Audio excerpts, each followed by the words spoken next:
استاد میں آپ کو گزارش کروں گا کہ جب آپ اس کو اپلوڈ کریں تو پوری پراپر ایڈیٹنگ کر کر کریں. ایسے جو جہاں پر گیپ آ رہا ہے جیسے ابھی ہم نے کہا اس کو آپ کٹ کر دیجیے. ٹھیک ہے نا سکندر بھائی؟ جی ٹھیک ہے برابر. ہاں فوری آپ اپلوڈ نہ کریں کیونکہ پورا آپ اس کو کٹ کر کر اپلوڈ کریں تاکہ ویورز کو آسانی ہو سننے میں. آواز نہیں آ رہی تاج؟ جی عارف ہے.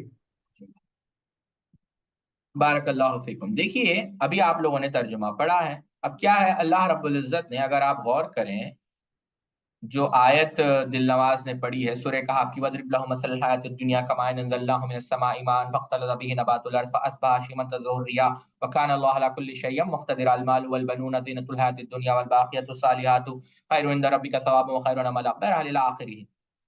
اب اس آیت کے اندر جو بنیادی نقطہ میں آپ کو بتانا چاہتا ہوں، اللہ رب العزت نے اگر آپ ابن قیم رحمہ اللہ کی امثال القرآن بھی پڑھ کر دیکھیں تو بڑی لطیف بحث آپ نے کی ہے. سبحان اللہ. ترجمہ اس کا کیا ہے؟ اللہ رب العزت نے دنیا کی مثال یہاں پر کس چیز سے دی ہے؟ پانی سے. اب سوال یہاں پر یہ پیدا ہوتا ہے کہ اللہ رب العزت نے دنیا کی مثال پانی سے کیوں دی؟ یہ ہے دنیا اور یہ ہے پانی. کیا وجہ ہے کہ دنیا کی مثال پانی سے کیوں دی گئی؟ آپ اٹھا کر دیکھیں. اب امام قرطبی ایک عالم کا میں حوالہ دے رہا ہوں، امام قرطبی الجامع احکام القرآن کے اندر، ابن قیم رحمہ اللہ امثال القرآن کے اندر آپ اٹھا کر دیکھیں کہ پہلی چیز پانی ایک جگہ رکتا نہیں، اسی طریقے سے دنیا ایک جگہ رکتی نہیں. کیا مانا کہ آج اگر آپ امیر ہیں تو کل غریب ہو سکتے ہیں، اور آج اگر غریب ہے تو کل امیر ہو سکتے ہیں. اس وجہ سے دنیا کی تمثیل پانی سے دی گئی. دوسری چیز پانی ہمیشہ رہنے والا نہیں ہے، فنا ہونے والا ہے. دنیا بھی ہمیشہ رہنے والی نہیں ہے، فنا ہونے والی ہے. تیسری چیز یہ کسی کے پاس قدرت ہے ہی نہیں کہ وہ پانی میں داخل ہو اور کچا نہ ہو. اسی طریقے سے کسی کے پاس یہ قدرت ہے ہی نہیں کہ وہ پانی کے اندر دنیا کے اندر داخل ہو اور دنیا کے فتن سے، دنیا کے ملاہم سے وہ محفوظ ہو. چوتھی چیز پانی اگر وہ تاحد ضرورت پہ تو اس کے لیے بہتر ہے، اگر وہ زیادہ پی لے تو وہی پانی اس کے لیے باعث خطرہ اور اس کے جان کے لیے مضر بن جائے گا. اسی طریقے سے دنیا باعث ضرورت، جتنے کی اس کی ضروریات پوری ہو وہی کافی ہے. اگر اس سے زیادہ وہ دنیا کے پیچھے بھاگ دوڑ میں لگ جائے گا تو وہ اس کے لیے نقصان دہ ہوگا. اب یہاں پر دیکھیں اس کی فوری آیت سورہ کہف کی بات نہیں کر رہا ہوں، دوسرے مقام پر جہاں اللہ رب العزت نے دنیا کی مثال پانی سے دی، ابن قیم کہتے ہیں فوراً اللہ رب العزت نے کہا کہ اللہ رب العزت تمہیں دار السلام کی طرف بلاتا ہے. کیا مانا؟ جنت کی طرف. اس کا مطلب کیا ہے کہ دیکھو کہ تم دنیا جو پانی کے مانند ہے، جو کبھی بھی برباد ہو سکتی ہے، کبھی بھی تمہیں نقصان پہنچا سکتی ہے، تم اس کے پیچھے دوڑ رہے ہو اور ہم تمہیں جنت کے پیچھے بلا رہے ہیں. بتاؤ عقل مندی کیا ہے؟ عقل مندی یہ ہے کہ تم اس دنیا کے پیچھے دوڑو، یا عقل مندی یہ ہے کہ تم جنت کے پیچھے دوڑو؟ سبحان اللہ. یعنی ایک آیت آپ بھی وہ آیت کو پڑھ رہے ہیں اور کوئی دوسرا بھی وہ آیت کو پڑھ رہا ہے، لیکن فرق سمجھے ساتھیوں کہ پڑھنے میں فرق ہے. کیوں؟ اللہ رب العزت نے علماء کو فقہ دی ہے، سمجھ دی ہے آیتوں کی، احادیث کی، جو عموماً ہر کسی کو حاصل نہیں ہوتی. یہاں تک آپ لوگ بات سمجھ گئے؟ بارک اللہ فیکم. چلیے ہم آگے بڑھتے ہیں. اسی سورہ کہف کو آپ اٹھا کر دیکھیں. یہ ذرا تھوڑا کمپلیکیٹڈ ہو سکتا ہے، سمجھنے میں مشکل ہو، لیکن سمجھیں. شیخ طریفی کہتے ہیں کہ اگر ایک خاتون حمل سے ہو، یعنی وہ پریگننٹ ہو، اور ڈاکٹر یہ کہے یا تو بچے کی جان کو بچایا جائے گا یا تو کس کو بچایا جائے گا؟ عورت کو بچایا جائے گا، ماں کو یا بچے کو. تو کہتے ہیں کہ سورہ کہف کی اس واقعے سے، کس واقعے سے؟ کہ جہاں پر ہمیں ملتا ہے کہ سیدنا خضر علیہ السلام، خضر بہرحال مختلف تلفظات ہے، خضر علیہ السلام نے ایک بچے کو قتل کر دیا. کیوں؟ کیونکہ یہ بچہ کل کے دن اپنے ماں باپ کے لیے نقصان دہ ہونے والا تھا. تو خضر علیہ السلام نے بچے کو قتل کر دیا کم عمری میں. شیخ عبدالعزیز ابن مرزوق الطریفی کہتے ہیں اس آیت سے یہ بات پتا چلی کہ عورت اگر حمل سے ہو اور بچہ اس کی جان کے لیے مضر ہو، یعنی اس کے جان کے لیے خطرہ ہو، تو ہم بھی کیا کریں گے؟ فقہ حکم یہ ملا کہ بچے کو ضائع کیا جائے گا، خاتون کو ضائع نہیں کیا جائے گا. سبحان اللہ. غور کریں آپ، ہم نے یہ واقعہ 1000 دفعہ پڑھا ہوگا، لیکن عالم کے سمجھنے میں، ہمارے سمجھنے میں فرق کیا ہے؟ دیکھیے آپ، یہ بات میں آپ کو سمجھانا چاہتا ہوں. 3 آیتیں میں نے آپ کے سامنے رکھی. چلیے اور میں نے 10 مثالیں میں لکھ کر لایا ہوں تاکہ بات آپ لوگوں کو سمجھا سکوں کہ عالم کے بات سمجھنے میں عالم مثال یہ اس لیے کہہ رہا ہوں کہ ایک سوال ہوگا، 1000 بار آپ نے وہ سوال کا جواب دیا ہوگا، لیکن جب وہی سوال آپ عالم کو پوچھیں گے تو یقیناً آپ کو بہت سارے ایسے فوائد ملیں گے جو آپ کو نہیں پتا ہوں۔ سمجھ رہے ہیں میری بات؟ چلیے ایک حدیث کو لیتے ہیں، میں نے 3 آیتیں لی، چلیے دیگر احادیث کو لیتے ہیں بات سمجھانے کے لیے۔ آج کی بات ہے، سبحان اللہ، آج کی بات، عصر کی نماز تھوڑی سی تاخیر ہو رہی تھی تو ہماری نظر سے ہمیں فوراً ایک حدیث یاد ہے۔ حدیث کیا ہے؟ امام بخاری رحمہ اللہ نقل کرتے ہیں کہ اللہ کے رسول صلی اللہ علیہ وسلم نے کیا کہا، الذی تفوتہ صلاۃ العصر کانما وطر اہلہ ومالہ، کما قال النبی صلی اللہ علیہ وسلم۔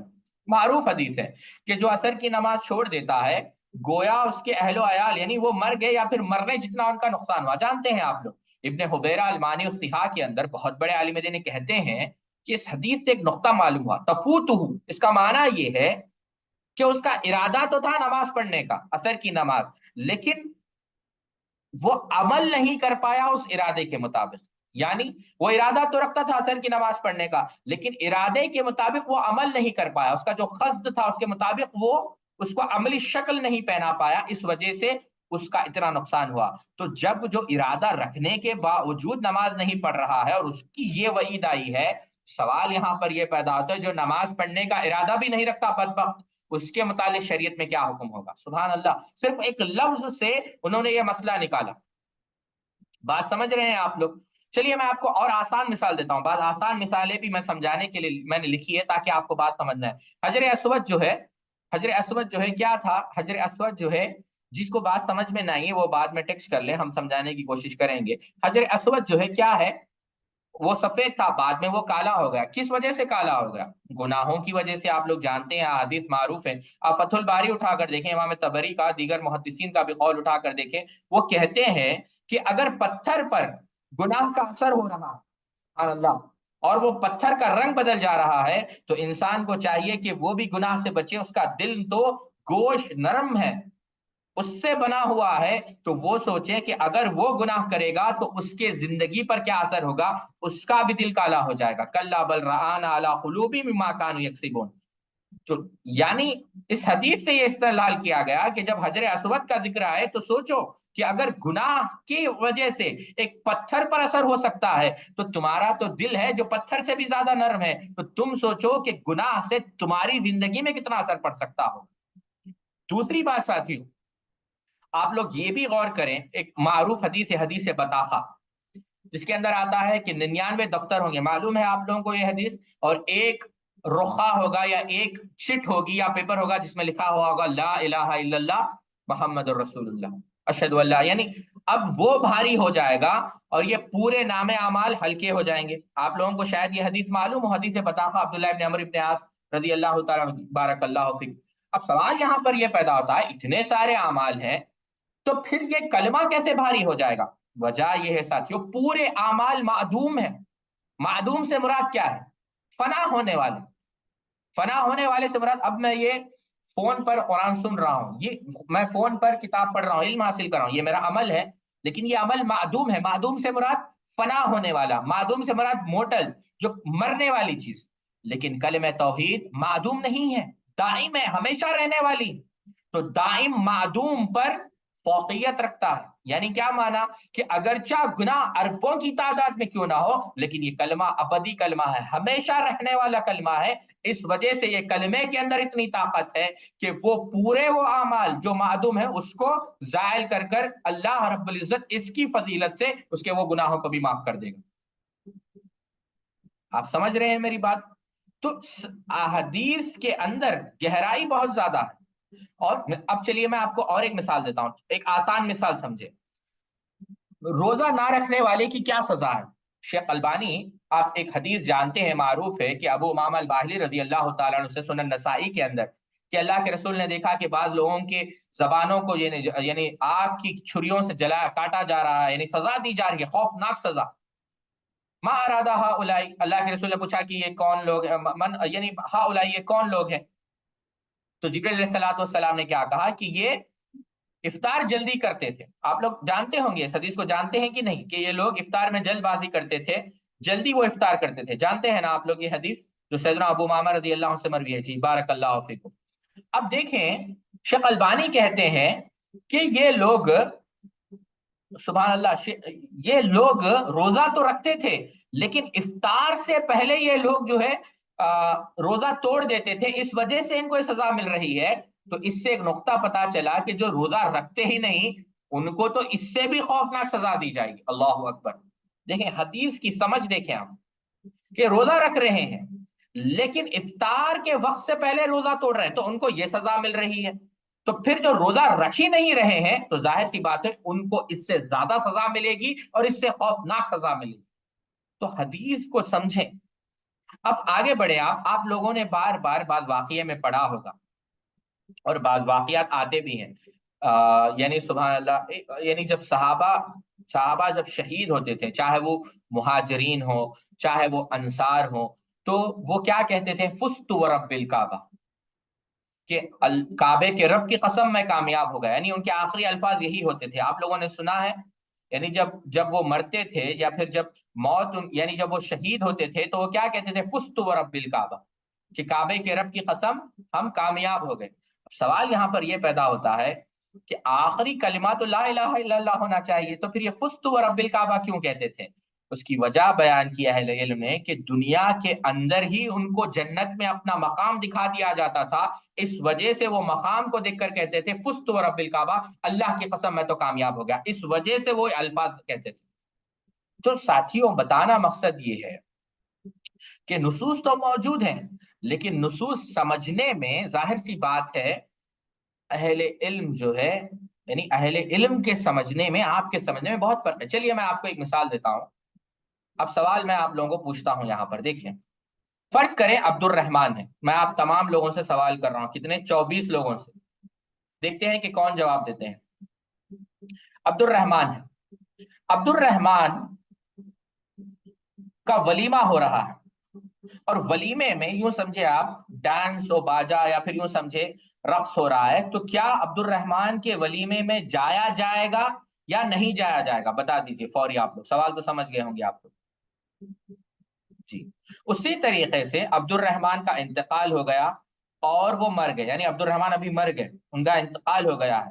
اب ان کے جنازے میں یعنی میت کو لے جا رہا ہے، وہاں پر بدعات ہو رہے ہیں، خرافات ہو رہے ہیں، تلبیہ ہو رہے ہیں، یعنی عجیب و قسم کے یعنی بعض بدعتی تو وہاں پر انہوں نے ایسے ایسے حرکات کیے جو شریعت کے سخت خلاف ہے. تو اب بتائیے کیا ان کے جنازے میں جایا جائے گا یا نہیں جایا جائے گا؟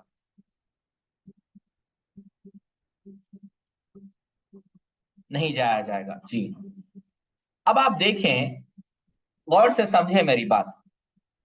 علامہ ابن قیم، امام احمد بن حنبل کہتے ہیں کہ ولیمے میں نہیں جایا جائے گا لیکن جنازے میں جایا جائے گا. کیوں ساتھیوں؟ ابن قیم کہتے ہیں کہ میں نے اپنے استاد سے پوچھا کہ دونوں طرف تو منکرات ہیں لیکن کیوں جایا جائے گا؟ دیکھیے یہ اے بی سی ڈی حرام و حلال نہیں کھیل رہے ہیں ہم کہ آپ لوگ کہہ دے جایا جائے گا. کمال یہ ہے کہ آپ لوگ چلیے کوئی اس میں سے آپ لوگ بتا دیجئے جو کہہ رہا ہے جایا جائے گا. کیوں جایا جا سکتا ہے؟ چلیے میں دیکھنا چاہتا ہوں کہ بتائیے. میں نے آپ لوگوں کو انمیوٹ بھی کر دیا ہے، آپ لوگ بتائیے. محض ایس اور نو کہنے سے جواب نہیں بنتا. بتائیے کیوں جایا جا سکتا ہے؟ تو ظاہر سی بات ہے یعنی یہ تو چھوٹے بچوں کا کھیل ہو گیا کہ ایس نہیں تو نو، نو نہیں تو ایس. ایسے نہیں ہوتا ہے. اگر ایسے ہوتا تو آپ لوگ پڑھا رہے ہوتے اور ہم لوگ آپ لوگوں کا درس سن رہے ہوتے. تو ایسا نہ کریں، سنجیدگی سے کام لیں. اگر ایس ہے تو بتائیے کہ ایس کیوں ہے، وہ کمال ہے. تو دیکھیے بات یہ بیان کر رہا تھا کہ علامہ ابن قیم کہتے ہیں میں نے پوچھا اپنے استاد شیخ الاسلام ابن تیمیہ رحمۃ اللہ، انہوں نے کہا کہ دیکھو ولیمے کے وقت وہ زندہ ہے اور وہ اس کا حق ہے کہ اس کے ولیمے کی دعوت قبول کی جائے، لیکن اس کے پاس اختیار بھی ہے کہ جو ولیمے کی دعوت میں منکر ہو رہا ہے وہ اس کو روکے، لیکن وہ نہیں روک رہا ہے، لہٰذا اب اس کا حق ساقط ہو جاتا ہے، تمہیں نہیں جانا چاہیے. لیکن جب وہ مر چکا ہے تمہارا حق ہے کہ تم اس کے جنازے میں شریک رہو. ہاں یہ بات درست ہے کہ وہاں پر منکرات ہو رہے ہیں لیکن اب اس کے پاس اختیار نہیں ہے کہ وہ منکرات کو روکے، لہٰذا تمہیں جنازے میں جانا چاہیے. سبحان اللہ. دیکھیں آپ کے علم کتنا لطیف ہے اور کتنا باریک ہے. اللہ اکبر. تو میں بتانا یہ چاہتا ہوں ساتھیوں کہ اسی وجہ سے فقہا کا جو مقام ہے وہ غیر معمولی مقام ہے، علماء کا جو مقام ہے وہ غیر معمولی مقام ہے۔ اللہ رب العزت نے غیر معمولی مقام علماء کو دیا، یہ بات آپ لوگ سمجھیں۔ اور سبحان اللہ، مجھے بات سے بات یاد آ گئی، اگر امام الذہبی رحمہ اللہ نے سیرۃ النبلاء کے اندر اس واقعے کو نقل کیا ہے، ابو سفیان کہتے ہیں، یہ ابو سفیان صحابی نہیں ہے، یہ ایک یوں سمجھے آپ تابعی ہیں، بلکہ خیر القرون کے ایک عالم دین ہیں۔ وہ کہتے ہیں، غور سے سمجھیں اس واقعے کو، ہمارے کئی شیوخ نے، یعنی ہمارے کئی اساتذہ نے ہم سے یہ بیان کیا، یہ واقعہ جو ابھی ابو سفیان رحمہ اللہ بیان کر رہے ہیں۔ کہتے ہیں کہ ایک آدمی 2 سال تک اپنی بیوی سے غائب رہا، یعنی 2 سال تک وہ اپنی بیوی سے دور رہا، یعنی وہ بیوی کے ساتھ نہیں تھا، یعنی اس کے اور بیوی کے درمیان کوئی تعلقات نہیں تھے، وہ دور تھا 2 سال تک۔ پھر وہ آیا، یعنی 2 سال کے بعد وہ شخص آیا، تو وہ عورت حاملہ تھی، یعنی وہ عورت جو ہے حمل سے تھی، حمل کہتے ہیں پریگننسی۔ تو اس نے حضرت عمر رضی اللہ عنہ سے شکایت کی، یعنی شوہر نے جا کر سیدنا عمر رضی اللہ تعالیٰ عنہ سے شکایت کی، اور حضرت عمر رضی اللہ تعالیٰ عنہ نے کہا کہ اس عورت کو سنسار کرنے کا خیال کیا، یعنی یہ کیا کہ ظاہر سی بات ہے، سیدنا عمر نے کہا کہ اس سے کچھ غلط کام ہوا ہے، لہٰذا اس کو سنسار کر دیا جائے، یعنی رجم کر دیا جائے، مارا جائے۔ تو فوراً سیدنا معاذ بن جبل رضی اللہ عنہ نے فرمایا کہ امیر المومنین، اگر آپ اس عورت کو سنسار کرنا چاہتے ہیں، رجم کی سزا دینا چاہتے ہیں، ٹھیک ہے، درست ہے، لیکن آپ اس پر حد جاری نہیں کر سکتے ابھی۔ کیوں؟ کیونکہ یہ اس کے پیٹ میں بچہ ہے، تو آپ کو انتظار کرنا پڑے گا۔ تو ٹھیک ہے، سیدنا عمر رضی اللہ عنہ نے کہا کہ ٹھیک ہے، میں ایک کام کرتا ہوں، یعنی چھوڑ دیا کہ ٹھیک ہے تم اس کے بعد آؤ، یعنی بچہ جب دنیا میں آ جائے تم اس کے بعد دوبارہ آؤ۔ پھر جب عورت نے یعنی بچے کی ولادت ہوئی، وہ بچہ دنیا میں آیا، تو جو بچہ تھا، یعنی جو لڑکا تھا، تو وہ جو ہے اپنے والد کی شکل کے مشابہ تھا، یعنی وہ اپنے والد کے جیسے دکھتا تھا، اور اس کے 2 جو اگلے دانت تھے، یعنی جو 2 اس کے فرنٹ تھے، وہ بھی نکلے ہوئے تھے۔ تو فوراً اس باپ نے، اس شخص نے، وہی شخص جس نے سیدنا عمر سے شاید کہا کہ امیر المومنین یہ میرا بیٹا ہے، کیا کہا کہ امیر المومنین یہ میرا بیٹا ہے۔ سبحان اللہ، اب بات کو غور سے سمجھیں۔ تو فوراً سیدنا عمر رضی اللہ تعالیٰ نے کیا کہا، آجز النساء ان یلدن مثل معاذ لولا معاذ ہلک عمر، اور کما قال عمر بن خطاب رضی اللہ عنہ، یعنی کہا کہ آجز النساء ان یلدن مثل معاذ لولا معاذ ہلک عمر، کہا کہ عورتیں بانجھ ہو گئی ہے کہ معاذ ابن جبل جیسے بچے پیدا نہیں کر سکتی، اگر معاذ ابن جبل نہیں ہوتے تو میں برباد ہو جاتا، میں ہلاک ہو جاتا۔ اب غور سے بات کو سمجھیں، یعنی اگر سیدنا معاذ ابن جبل وہ مشورہ نہ دیتے تو کیا ہوتا، وہ فوراً، یعنی یہاں پر ایک بات یہ بھی یاد رکھیں، 2 سال جو مسئلہ ہے، امام بہقی رحمۃ اللہ علیہ نے اس واقعے سے یہ بھی استدلال کیا کہ اس واقعے سے بات پتہ چلتی ہے کہ بسا اوقات بچہ ماں کے پیٹ کے اندر 9 مہینے سے بھی زیادہ رک سکتا ہے، یہ اس واقعے سے ہمیں دلیل ملتی ہے۔ بہرحال وہ ہمارا مسئلہ نہیں ہے، مسئلہ سمجھانا اصل یہ ہے کہ سیدنا معاذ رضی اللہ عنہ کیا کہا کہ امیر المؤمنین آپ اس کو سزا نہیں دے سکتے، کیوں؟ یہ عورت حمل سے، اگر آپ سزا دیں گے تو کیا ہوگا، اگر سیدنا آپ فرض کریں اگر معاذ نہ ہوتے تو یہ ہلاک ہوتے، اس کا معنی کیا ہے ساتھیوں؟ معنی یہ ہے کہ اگر معاذ نہ ہوتے تو میں ایک معصوم کو، ایک ایسا شخص جو ایک ایسی عورت جس نے غلطی ہوئی ہی نہیں، میں اس کو سنسار کر دیتا اور قیامت کے دن میری پکڑ ہوتی، ظاہر سی بات ہے۔ تو میں کس وجہ سے بچ گیا؟ یعنی سیدنا معاذ کی دین کی سمجھ، فقاہت، علم دین، اس وجہ سے میں بچ گیا۔ سبحان اللہ۔ تو اللہ رب العزت نے جو علماء کو فقاہت فضیلت دی ہے وہ غیر معمولی فضیلت ہے۔ تو 1 گھنٹہ ہو چکا ہے، تو انشاءاللہ ہم علماء کی فضیلت پر اس درس پر ہم خاتمہ کریں گے۔ کل انشاءاللہ ہم علماء کے حقوق کو آپ کے سامنے بیان کریں گے۔ جیسا میں نے کہا کہ علم حاصل کرنا کافی مشکل امر ہے، آپ لوگ جانتے ہیں جب ہم نے ابتدا کی تھی تو 150 لوگ تھے، آج 25 لوگ ہیں، اور میں تو 25 کی بھی ایکسپیکٹیشن نہیں رکھتا، صرف 5 کی، بلکہ میری تو ذاتی طور پر خواہش ہے کہ صرف سکندر بھائی اور تاج بھائی بھی رہے تو کافی، کیونکہ میں اور تفصیل سے پڑھا پاؤں گا، اور مجھے امید ہے کہ وہ 8 بجے تک بھی فرصت سے بیٹھیں گے انشاءاللہ۔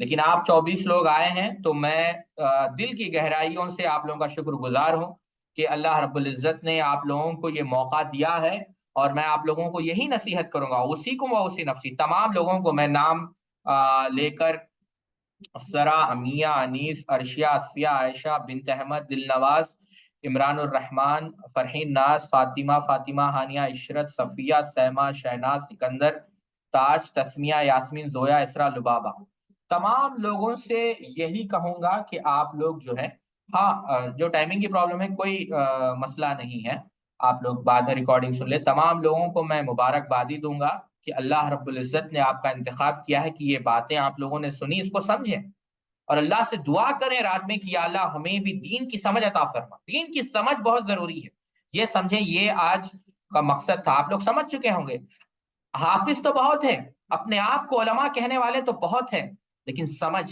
دین کی گہرائی، ایک آیت آپ بھی پڑھتے ہیں، ایک آیت عالم بھی پڑھتا ہے، لیکن سمجھنے میں فرق ہے، تو اللہ رب العزت سے سوال کریں کہ اے اللہ دین کی سمجھ ہمیں عطا فرما، اللہم فقہہ فی الدین، دین کی سمجھ بہت ضروری ہے۔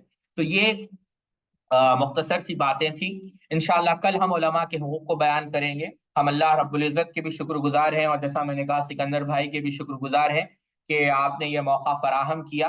عبداللہ ملارکی جی، ظاہر سی بات ہے، ہم بھی انسان ہیں، 1 گھنٹہ ہو چکا ہے، ابھی آپ لوگوں نے 10 بار ڈالا، مجھے دکھتا ہے، میں دیکھ سکتا ہوں، الحمدللہ اندھا نہیں ہوں، تو ظاہر سی بات ہے اگر میں اگنور کر رہا ہوں اس کا یہ معنی کہ تھک چکا ہوں، کبھی سناؤں گا عبداللہ ملارکی کا واقعہ۔ سبحانک اللہم و بحمدک، اشہد ان لا الہ الا انت، استغفرک و اتوب الیک۔ السلام علیکم ورحمۃ اللہ وبرکاتہ۔